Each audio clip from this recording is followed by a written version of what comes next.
Hello, folks. My name is Timothy Adon, composer and sound designer for video games. Welcome back to another episode of Integrating Wwise into Unreal. It's been a few weeks, I think, since I uploaded my last video. I've been getting a little busy, going back to school, for those of you that are interested. And, you know, that's taking up a lot of my time, and once that actually starts, it'll take up a lot more of my time. So my videos are probably going to slow down a little bit, but I'm going to do my best to try to get as many of them out as I can, especially before school starts. So today, I am going to talk about doing gunshot sound, and impact materials are going to be like my main subject for today. And then if I have the time and I feel like it, I will probably also talk about how to do rapid fire weapons and how to make that work, both the options for making that work for both sound effects as well as just in the game in general. So let's go ahead and start with the shooting of the gun. This is going to be very, very easy, and I'm just going to use the blueprints that already exist in here. So if we go to the player character blueprint, the first person character,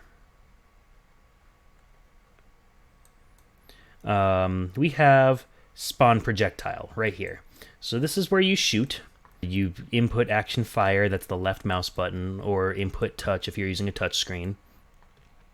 And then it does the montage play, which is your animation for firing the gun. And all the way over to here, it spawns the projectile and then plays sound at location. We're going to take this and we're going to replace it. We also don't need the actor location. And what we are going to do is go into Wwise, let's see, and make a gunshot sound. So we're going to make a new actor mixer.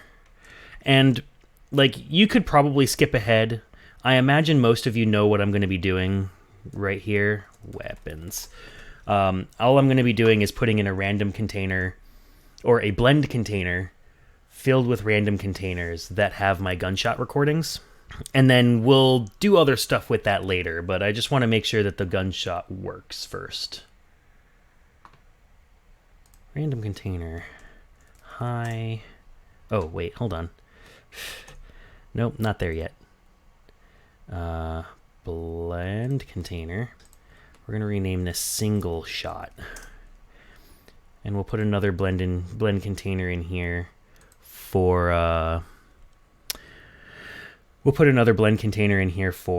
rapid fire. Just in case I get there. And then in here, we're going to put 3 random containers. It's going to be high, mid, and low. We are going to find my sound effects. So we're just going to stick one in here. These are all Mosin Nagant. I actually don't know how it's pronounced. But if we play this, it's pretty quiet.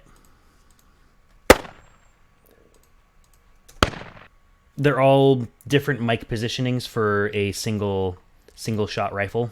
If I can remember, I will post a link in the description of this video. I would like to duplicate. So we're just going to copy, paste. Copy, paste, because I want 3 of each. Why 3 of each? Because each of these recordings is a series of shots, and so I'm just going to go to each of these and limit the playing to just these bits. Okay, there we go. So let's see what this sounds like.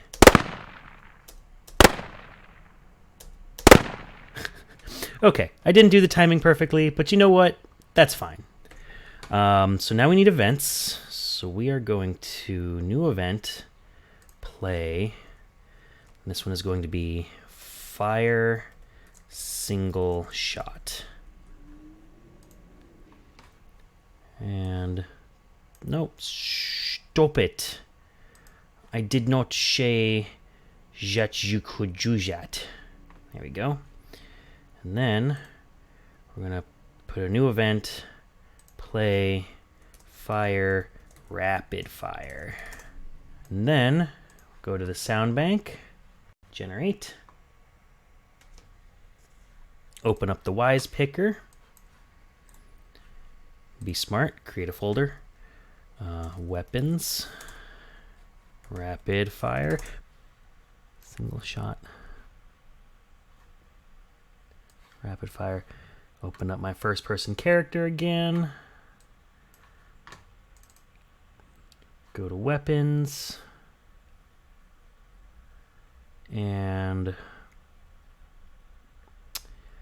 under gun, that seems like the most appropriate place to put this. I'm going to stick that there, leave that named as such.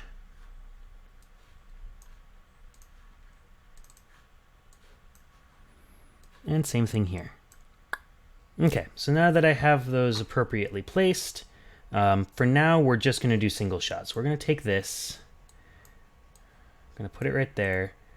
We're going to do post event,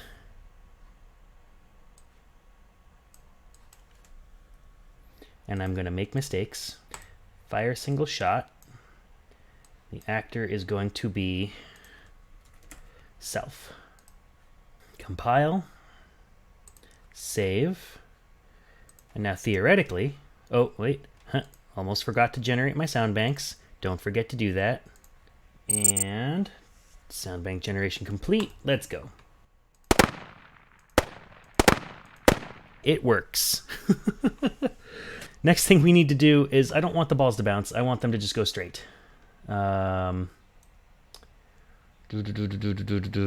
Projectile.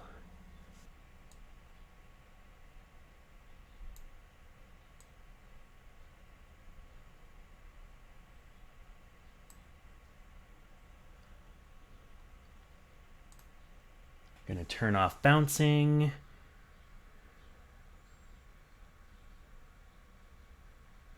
Simulation enabled. Okay, let's just see what this looks like.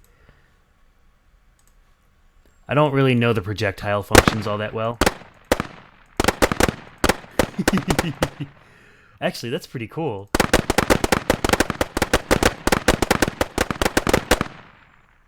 Okay, enough fun with that. Should definitely make this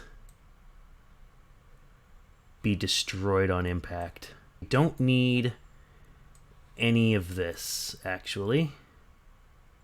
Yeah, we're gonna destroy, we're gonna get rid of all this. And we'll just do this for now.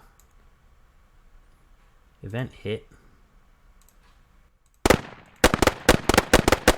So now that we have that set up, we need to set up our materials. This is gonna be very similar to what we did in the past.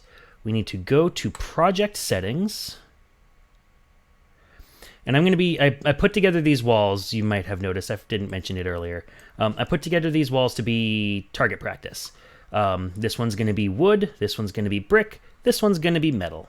And I found a bunch of impact sounds on freesound.org because freesound.org is awesome. We're going to go here. We've already got forest, I'm going to use that for the wood. And then we're going to have brick. And we're going to have metal. And then similarly, we're going to do the same thing here. Actually, I already created them, brick and metal. I did that off screen so that I could have the colors right. I need the materials though. Duplicate. Brick. Oops, brick wall. And duplicate metal wall. And then we're going to open up brick, and surface type is going to be, it needs to refresh. I said it needs to refresh. There we go. Jeez and crow. It took a long time for that to update. Brick. And then metal wall is going to be metal. Go figure. And then we need to add the appropriate physical materials. So brick wall. Save. Okay, so now that that is all set, there are like 2 or 3 different ways that we could do this. There is the straightforward way, but kind of less fun, if I'm being perfectly honest. And then there's the kind of convoluted way. Honestly, all of these ways are weird. So let me go through them one at a time for you. And then as I talk about it, I'll figure out which one I feel like doing. So let's see how this blueprint is laid out. What are you doing? You are doing a montage play. You are not doing a ray trace. Or what do they call it in here? Line trace? Yeah. And maybe doing a line trace is pretty easy, so we still might do that. So way number 1 is in this blueprint, we add a line trace that impacts whatever we're looking at and then sets a switch in a switch container that then determines what impact audio gets played. And I think that's kind of the way I want to go about it. The reason I am like kind of hesitating is I don't know which way is better for CPU resources. And I'm going to be perfectly honest, like with this just being a test arena, I really shouldn't have to worry about CPU resources ever. I'm not turning this into a full game. It's more for experimentation purposes is why I'm kind of bringing this up. So that's way number 1. Way number 2 is we have this projectile, and it's already using a hit event. The only thing that it's doing is on hit, we destroy the actor. So the thing that we could do here is we out the hit, or break hit result. That's what it is. All right.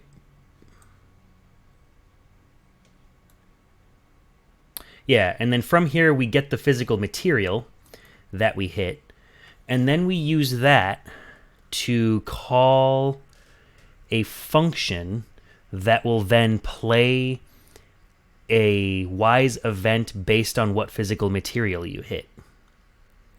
In Wwise, we'd have to have a separate event for each collision,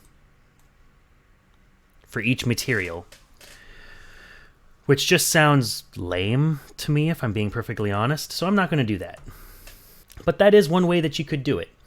You could also, similarly, have the wall do the blueprint, but then if you were going to make an entire game out of it, then you'd have to have, then every single wall would be calling events on its own, and that just kind of sounds ugly.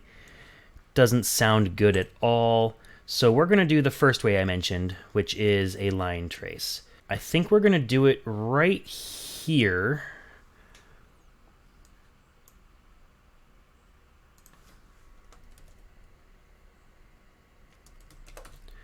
Line trace by channel.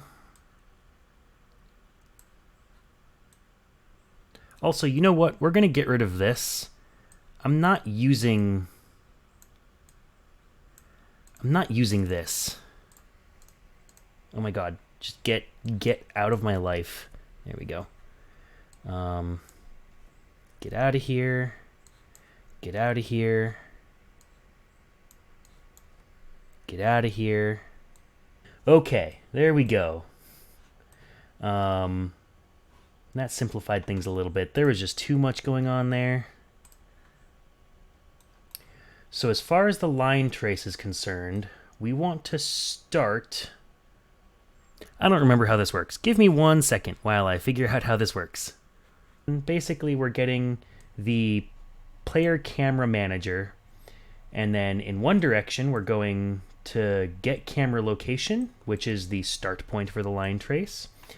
And then from the camera manager again, we're getting the transform component world rotation. getting the forward vector on the world rotation, multiplying that by 1,000. That's how far it's going. And then adding these two transforms together and, you know, subtracting some first taste to try to get it as close to where the ball is going to land as possible. And then that's the end location. So once we get that, finally, damn it, we're going to break the hit result.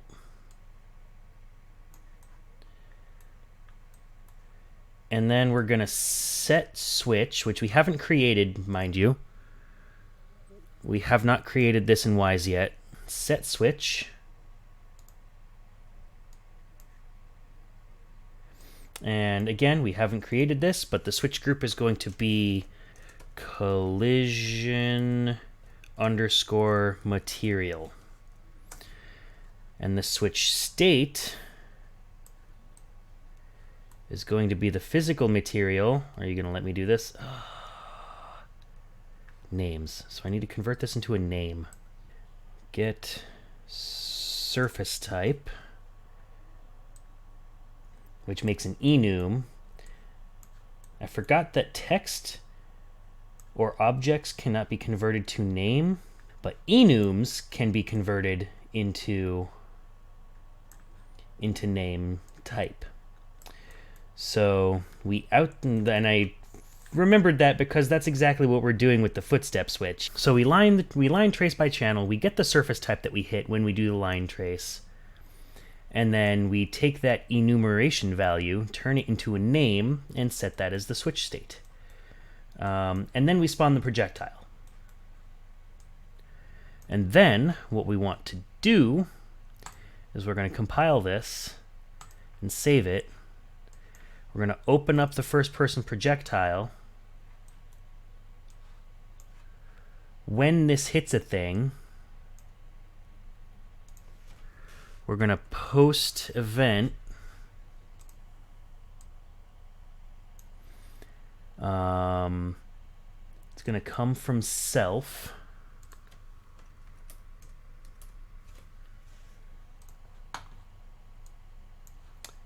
And then we're going to wait a moment. I have not actually created the necessary event for this yet. Nor have I created the switch container. Okay. Got this open. Under weapons, we're going to put in... Yeah, under weapons. New child. We are going to put in a switch container. I'm going to call this switch container material underscore collision. Then we're going to go to game syncs. Create a new switch group. Material underscore collision. Let me just make sure that I did that right. Oh, collision underscore material.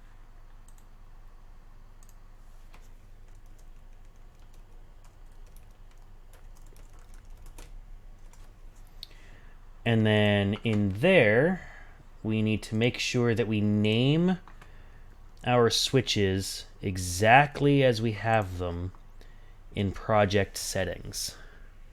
So we need forest, brick, and metal. And I suppose I could do the other ones, but these are the ones I'm going to stick with for now. Forest, brick, and metal.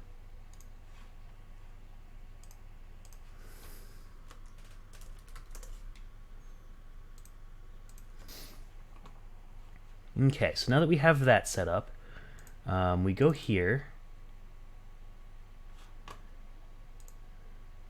Nope, that's switch groups, collision underscore material.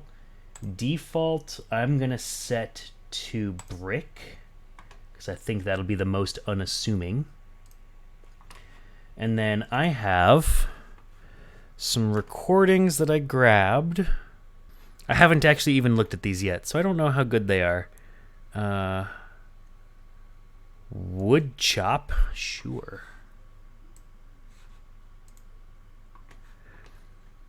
And brick tumble on concrete.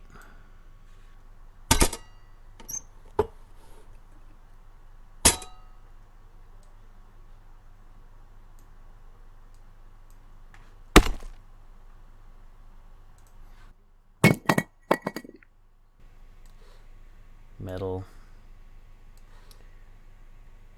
forest, brick, save. Oh, and we need a new play event. I'm going to call this impact underscore bullet. Saved, and then we go back to the sound bank, and then we put impact underscore bullet into the main sound bank, and we generate, and then we close, and then we save, and then we shrink, and then we move over to here, and then we go to the Wwise picker, go to weapons, grab the impact bullet, and then we open up the blueprint wherever the heck it went, this one. Put impact bullet right here. Impact bullet. And then we generate sound banks.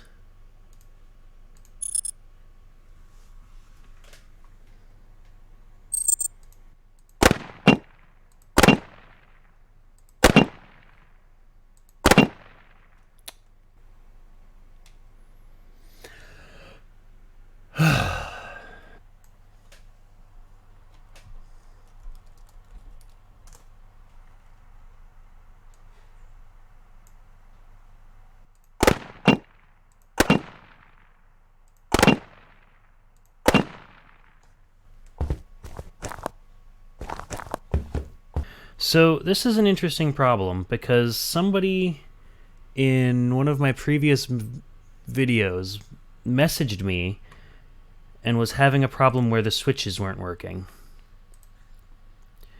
And when he showed me images of what was happening, it was doing this exact thing where the print log was coming up with something other than what the materials were. Just saying type and then a number, which is rather obnoxious. Because if you notice, my footsteps are working properly and getting the material types. These things, however, brick and metal, actually, heck, even the even forest wasn't working. Okay, so let me just move my microphone a little bit. That took me a little while. And it took me a little while due to a misunderstanding on my part. So forgive me for that. If you've gone through my previous videos at all, you'll know that there's really only one thing I've used switch containers for, and that's for footsteps. Because everything else that I need a quote-unquote switch for, I'm using either states or RTPCs, both of which are actually very self-explanatory, and honestly, this is too, once you kind of realize what switches are doing. And honestly, switches are way better than I thought they were, but given what I'm usually using states for, I don't usually see any need to use switches at all. However, I did end up figuring it out. So in footsteps, you'll know that we have a getAK component that is attached to this mesh 2P, which is the character mesh, right? And I didn't necessarily know what it was doing. I never looked it up. You can bet your butt that I looked it up this time. So let me explain what this is all doing. So this is the line trace. We are starting at the camera location, and we are ending, following the rest of this, to 5,000 times the forward vector of the camera location. And that's where it's doing the trace. We get the surface type, whatever it impacts, assuming it even has a surface type. It might not, and that's important. And once we do that, we spawn the projectile. Now this is where I got a little confused, because I was trying to use switches like they were states, which is you set the state and you're done. And that's incorrect. States are it's essentially a global switch. It is a switch that affects everything attached to the state. Switches are called on an object-by-object basis. So when we spawn the projectile, we get the AK component that is on that projectile, and then we set the switch specifically for that AK component that is attached to that projectile. And we get the switch state from the surface type that we just hit. And then we play the gunshot sound and we print the string, and once the projectile hits the target, it will play that sound. It will play the sound associated with the surface type that it switched to when you fired the shot. So if I had 3 projectiles, one fired at each of these walls, and the projectiles were slow enough so that they would all be in the air at the same time, they would each play the respective sounds for the wall I was pointing at when I fired that bullet. Which is very, very cool. But at the end, of course, is how the footstep sounds work. So it was not ever something I thought about. But now in order for switches to work, your switches need to be attached to the object that it's going to be doing the switch for. So yeah, that is how switches work. Congratulations, we just had a switch redux, because I made assumptions on how switches worked before, and I am not going to make that mistake again. But just so that you know that this works, let me go ahead and play this for you.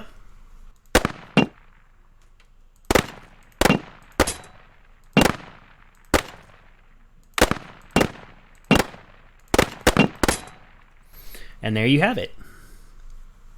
So one of the things I did that helped me, that helped me figure that out was I put this little brick plane here so that I could walk on it. And if you look in the upper left corner, you'll see the print screen telling me what material I'm walking on. So even though I don't have a brick sound, it still knows I'm walking on the brick material. And that kind of helped a lot. And so did using the Wwise profiler. I don't have it up now because I kind of took a little bit of a break before I recorded this part of the video. In the profiler, I was getting an error saying that there was no valid switch. And that is because of the fact that I was not attached to the correct audio component, I believe. So yeah, that is how you spend a long time making a video trying to talk about impact materials for gunshots and learning a few lessons along the way.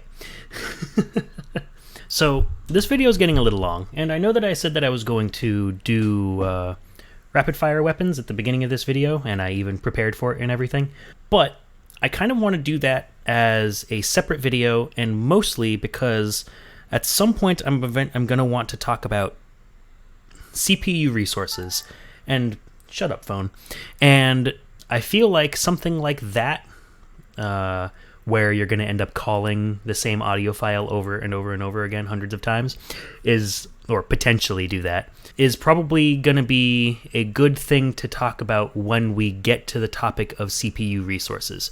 As it is right now, rapid fire weapons, really just a change in blueprints, and there are plenty of tutorials on that online. And since I wouldn't really be doing anything different in Wwise at this moment, I feel that I will save that topic for another conversation where it becomes a little bit more pertinent. So with that in mind, I hope you folks have yourself a wonderful day.